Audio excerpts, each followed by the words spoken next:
Uh, let's talk Alexander Volkanovski and Charles Oliveira. So Dana White came out recently and told us that certain fighters are gonna have fight announcements coming up for them soon. The names he gave us were McGregor, Chandler, Volk, Oliveira, Holloway. I'm gonna focus on these two for now, Volk and Oliveira, solely because look, we know McGregor's gonna fight Chandler at the end of the year, potentially at some point, maybe even next year, and we know on the Abu Dhabi card, Holloway's gonna fight Poirier. So it only really leaves Volk and Oliveira. I've been doing some digging, yeah, and I think I know who these two are gonna fight. And I think the fans are gonna be happy with it. So let's get into it. This video is from May 29th of this year, and it's Volk, talking about, what his next fight is going to be. Maybe we could put something out there, but my next featherweight fight is for the belt. Let's say Chandler gets pulled somehow 3 weeks out. Could that be a scenario? Could we see another Volk stepping in? I mean, I've told myself I wouldn't do it, but to capitalize on a massive opportunity like that, lightweight, because I know that featherweight's still going to be there. Yeah, against Conor McGregor. Yeah, you probably would, You just... So, yeah, Volk has basically confirmed that his next fight at featherweight is going to be, the title shot, which, I guess makes sense. But, he teases a potential lightweight bout there. He says names like McGregor and Chandler. I don't think that's going to happen. But, I do think that his next opponent is going to be from the lightweight division. Just not one of those two. There's another video here. Taking on the winner of that fight. She's referring to Poirier versus Holloway here. Yeah, for sure. That's exactly what's happening. It's like I can wait. If I don't want to wait, I can do something else, or just wait. And the UFC have made that clear, and obviously that's probably what I'm going to do. I could have maybe done a lightweight fight. I think there's a lot of exciting fights there, but the UFC aren't big fans of floating. They go, look, you want to go to a lightweight? You're going to have to probably stay there. That's the only thing, and then I might lose that featherweight title shot. You know what I mean? So, Volk is once again confirming that his next fight is going to be for the title at featherweight. Talking about lightweight once again. The UFC talking about not moving him to lightweight because he could potentially lose that title shot.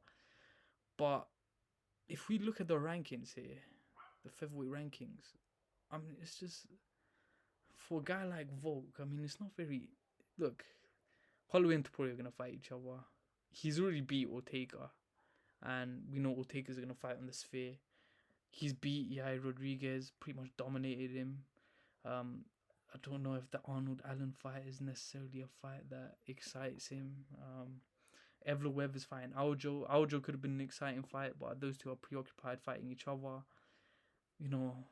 So I don't know if any of the fights at featherweight make sense. And obviously we know that Volk is one of the guys who's gonna have an upcoming fight announced. There's another video here that we should have a listen to. There's been talk, and maybe coming from you, that you wanted to fight against Dustin, going back up to lightweight. Yeah, I made it pretty clear. Like, obviously, my next fight at featherweight will be for the title. It's just the timing. Obviously, I wanted to wait, so I don't know exactly what plans, because I haven't been hounding the UFC. Just sort of been taking it easy. So I don't know if they've got plans. I know for a fact that my next fight is for the title, but whether something happens before that, and if that's the case, does that mean I'm waiting too long? That's where I'm like, well, if that is the case, we don't know. If that is the case, all right, maybe a Dustin Poirier would be an incredible fight, obviously. Dustin Poirier. Now that would be an interesting fight. And it's interesting he mentions Dustin Poirier because on the Kenny Florian and John Anik podcast, John Anik dropped a pool of names, and Poirier said that one of the fighters within that pool were 100% going to be his next opponent. So, I mean, and I think from this list, we can extrapolate potentially who that guy is. Now, Nate Diaz, I don't think it makes sense at the minute. He just fought Masvidal in a boxing match. He was fighting a security guard yesterday. I don't know. So I think Nate's just floating around doing whatever he wants at the minute. So I don't know if that makes sense. We know McGregor's, running for president, prime minister, whatever it is. I don't know. And he's like to fight Michael Chandler next. If McGregor bumps Chandler and he doesn't fight Chandler and he fights Dustin Poirier, that's nasty work. Bro, Michael Chandler, he went to the WWE event and he called out McGregor. He's been waiting for like 2 years. So yeah, I don't know. I don't think they're gonna pull McGregor away from Chandler and just give him the Poirier bout. It doesn't really make sense. You've got Justin Gaethje, I think Justin Gaethje is still eating CTE for breakfast after he ate that overhand right from Max Holloway. We haven't really heard much from him since. He's still sneezing. So and these two, they fought before. It was an absolute war. I can't see that fight happening either. You've got the Max Holloway fight. Max Holloway's fighting Poirier. Doesn't make sense. You've got Charles Oliveira. Maybe, but once again, they fought before. And also, Oliveira beating Poirier. Does it get him close to the title? Maybe, So that's, this that could potentially happen. Then you've got Colby Covington. I think this was the fight that people thought, okay, this could potentially happen. But Poirier did come out recently and say, oh, it's not gonna happen, basically. So he shut that down completely. So if you look at the names, this fight could potentially happen, the Oliveira fight, but the Volkanovski fight definitely sticks out. Volk wants a fight at the end of this year.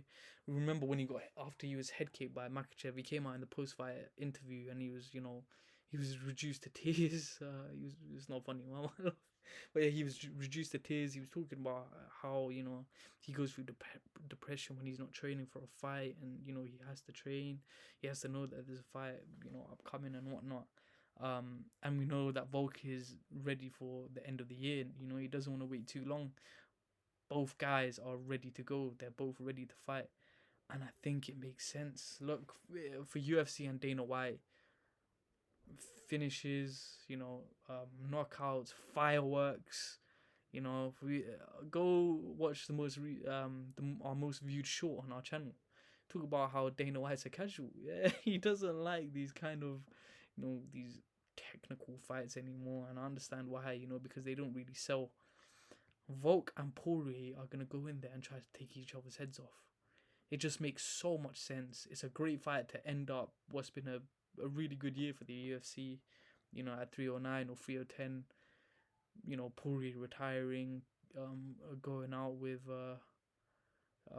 just a banger of a fight with Volk. It gives Volk something to do. It's definitely going to be a fight that intrigues and excites Volk because we're talking about one of the best lightweights in the division currently, and Volk could be the one to retire him. So I think we're gonna get Alexander Volkanovski versus Dustin Poirier at 309 or 310 to wrap up the year, and I think it's gonna be a great fight. I can't wait to watch it. Hopefully I'm right, because otherwise I'll just made this video for nothing. But yeah, let's move on to Charles Oliveira. Now, Oliveira came out with a post on his Instagram recently, and actually, hold on, just give me a second. One more thing: if Volk does want to beat Poirier, he can't bring this geezer again. Yeah, he can't bring this geezer again. If he brings Zuckerberg again, he's finished. Yeah, and I'm playing it without the volume because the video is funnier that way. Look here. Absolute melon. Anyway, yeah, let's go back to the Bronx. Oliveira put this out and it's quite significant. The lightweight line is coming back.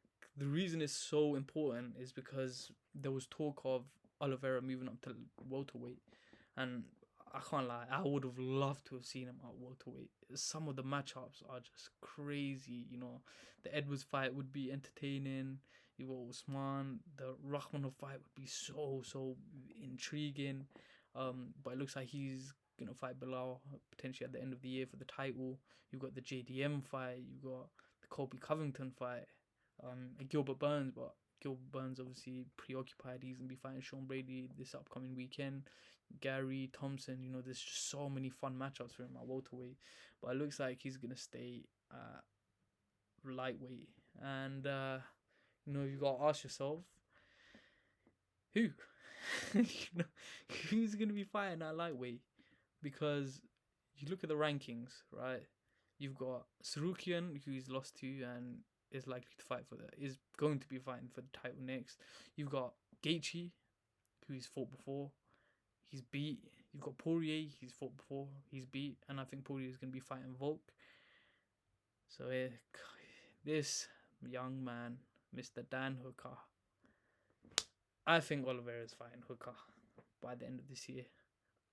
It just makes sense. I mean, look, come over here, yeah? Let's have a little listen to this video. I'll get another one in before the end of the year. I'll get back to... That's 2 weeks off. I'm bored. I've got nothing else to do. Back in the gym this week. Probably just show my face, get the body moving again. And then probably get back to training in like a week or two. And then, just be back in the gym and hopefully knock one out in December. Look, so Dan Hooker's ready. Yeah, the guy's an absolute crackhead. Yeah, no recovery time. Yeah, he just wants to go in there and eat CTE again. Yeah, I mean, look, Dan Hooker and his last performance against Gamrot, it was a great performance. I think everyone thought that Gamrot would just kind of go in, avoid any kind of upset, sit on top of Hooker, go flab to flab for 15 minutes, but it was very much the opposite. Gamrot showed some great improvement in his stand-up, but naturally, Hooker was going to be the better man on the feet, and he managed to deter Gamrot from going for that takedown in the second and third round, because every time Gamrot would go for that takedown, he would just lock in that guillotine with those long, spangly, spider-like arms.